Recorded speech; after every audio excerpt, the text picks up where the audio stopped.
저 울 것 같아서 티슈를 먼저 갖고 왔어요. 간증을 좀 몇 번 했던 것 같은데 그래도 너무 떨리네요. 제가 원래 좀 주목받는 게 조금 떨리는 건 있지만 오늘은 더 떨리는 것 같습니다. 네, 저는 심양 이목장에 목자로 섬겨주시는 박은정 목자님과 1대1로 확신의 삶 공부를 잘 마쳤습니다. 생명의 삶의 다음 단계인 확신의 삶. 처음에 그 이름에 대해 고민했습니다. 확신의 삶이라니 하나님께서 저에게 대체 무엇을 확신하라는 것일까요? 이미 가지고 있는 믿음을 더 견고하게 만들라는 것일까요? 저는 나름 오랫동안 신앙생활을 하면서 천국의 확신이 있는 삶을 살고 있었습니다. 한편으로는 어차피 해야 할 공부라면 빨리 끝내야지라는 마음도 있었습니다. 이렇게 확신의 삶 공부는 저의 이런 경솔함을 가지고 시작했던 것 같습니다. 어떻게 하면 좋은 스펙을 쌓을 수 있을까? 어떻게 하면 남들한테 뒤처지지 않고 번듯하게 살 수 있지? 저는 이러한 대다수가 가지고 있는 사람들의 큰 일에 대해 조금 무신경한 편입니다. 저에게 이런 것들은 인생에서 큰 난제가 아닙니다. 반면에 저는 내가 진정으로 하고 싶은 것은 무엇인지, 내가 무엇 때문에 태어났는지, 또는 내가 지금 맞는 길을 가고 있는지에 대해 좀 항상 궁금했던 것 같습니다. 이러한 생각이 꼬리에 꼬리를 물어 끝이 없는 답을 찾아다니느라 너무 많은 시간을 보냈습니다. 이러한 고민을 할 때마다 저는 저라는 존재의 뿌리가 흔들렸습니다. 나는 왜 남달리 이런 걸로 골머리를 앓고 있는지, 정말 이렇게 살아도 되는 건지, 이런 내가 문제가 있는 건 아닌지라고 말입니다. 이러한 고민과 불안, 그리고 이를 모를 거절감은 학창 시절부터 지금까지 저를 매일 따라다녔습니다. 저의 지금까지의 신앙은 하나님께 꾸지람을 들을 정도는 아니라고 생각합니다. 모태신앙으로 주일학교에 다녔고 어렸을 때부터 성가대를 했습니다. 주일 성수를 지키지 않은 적이 거의 없었지요. 솔직히 말해서 저는 교회에 열심히 다니는 사람이었습니다. 하지만 믿는 사람임에도 불구하고 삶의 목적과 존재의 목적을 세상 바깥의 지혜에서 찾으러 다녔습니다. 일주일에 한 번씩 그렇게 열심히 하나님을 만나러 교회에 갔는데 왜 나는 하나님께 제대로 묻지 않았을까요?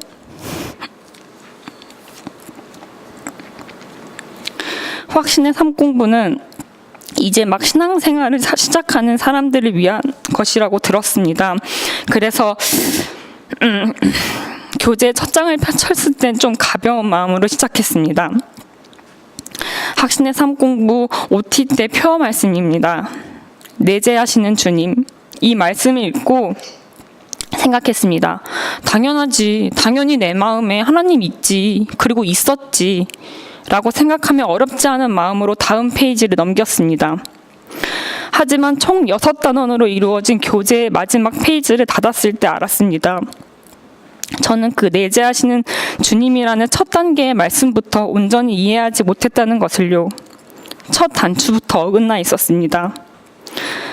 저에게는 충분히 믿음은 있지만 아버지 하나님 되시는 분에 대한 존경이 없었고 존중이 없었고 사랑이 없었습니다. 하나님을 주인된 자로서 제 마음에 온전히 두지 않았던 것입니다. 저의 주권은 하나님이 아닌 저 자신에게 있었습니다. 내 삶을 만족한다고 말하면서 저의 무의식은 매일 두려움에 떨고 있었습니다. 왜냐하면 이 험한 세상의 모든 짐을 혼자 지고 있어야 하니까요.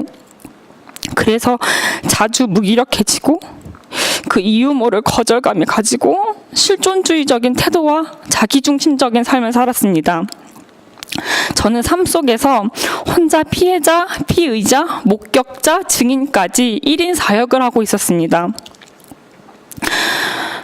확신의 삶을 통해 1대1로 하나님에 대해 이야기하고 은정 목자님과 서로의 신앙의 경험을 통해 느꼈던 하나님의 사랑을 말로 표현할 때 비로소 하나님의 사랑을 새롭게 알게 되었습니다.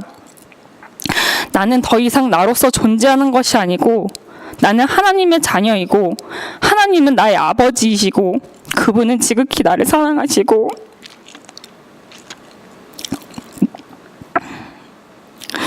나의 행복과 유익을 위한 것이라면 이 세상에서 어떤 일이라도 다 해주실 만큼 완전하고 완벽하신 분임을 고백하게 되었습니다. 내가 어렸을 때부터 당연하게 알고 있었던 하나님이 아닌 앞으로 나의 주인으로 모실 하나님 아버지를 말입니다. 이렇게 고백을 하고 나니 교제를 통해 고백을 하고 나니 교제에 있는 어떤 말씀이 제 눈에 확 띄었습니다. 에베소서 2장 10절 말씀입니다. 우리는 그의 만드신 바라 그리스도 예수 안에서 선한 일을 위하여 지으심 받은 자니 제가 지금껏 찾아다닌 존재의 목적이 예수님 안에서 선한 일을 하기 위해서랍니다. 선한 일을 하기 위해서 태어났다니 매일같이 악을 쓰고 고민하고 답답해하고 울부짖으며 차가운 밤을 보냈는데 이렇게 간단한 거였다니 조금 좀 허탈했던 것 같습니다. 하나님 안에서 의미 없는 고민은 없으니까요. 마지막으로 제가 확신의 삶 공부를 통해 얻은 게 있다면 저에 대한 하나님의 사랑과 하나님에 대한 저의 사랑을 확신했다는 것입니다. 저는 확신합니다. 제가 하나님의 사랑을 전하는 통로가 될 것임을요. 저는 이제 걱정이 없습니다. 이율모를 거절감에서 벗어나 그저 하나님께 지금보다 더 집중하려고 합니다. 그래서 그분이 원하시는 대로 저를 사용하게 내버려 둘 겁니다. 이게 저의 삶의 목적이자 주님께서 확신의 삶을 통해서 저에게 주신 확신이라고 생각합니다. 감사합니다.